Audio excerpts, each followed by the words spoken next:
பொள்ளாச்சியை அடுத்துள்ள நவமலை சாலையில் அதிக சத்தத்துடன் பேருந்தை விரட்டிய யானை கூட்டம், அலறிய பயணிகள்.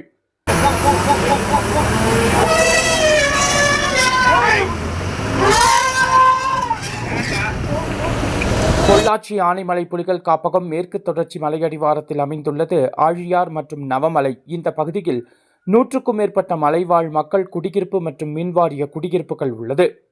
இவர்களின் குழந்தைகள் படிப்புக்காக அரசு பேருந்து மூலம் ஆழியாறு மற்றும் கோட்டூர், பொள்ளாச்சி சென்று வருகின்றனர்.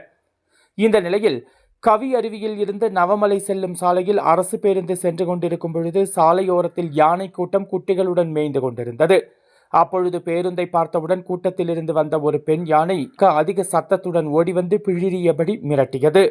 இதனால் பேருந்தில் இருந்தவர்கள் பயத்தில் அலறினர்.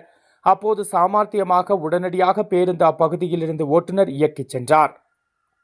தற்பொழுது அந்த பகுதியில் யானை கூட்டங்கள் அதிக அளவில் முகாமிட்டுள்ளதால் நவமலை செல்லக்கூடிய பழங்குடியின மக்கள் மற்றும் மின்வாரிய ஊழியர்கள் 2 சக்கர வாகனத்தில் செல்ல வேண்டாம் எனவும் 4 சக்கர வாகனம் மற்றும் பொது போக்குவரத்தை மட்டுமே பயன்படுத்த வேண்டும் என்று பொதுமக்களுக்கு வனத்துறையினர் எச்சரிக்கை விடுத்துள்ளனர். வைல்ட் லைஃப் வால்பாறைக்காக நமது செய்தியாளர் சக்திவேல்.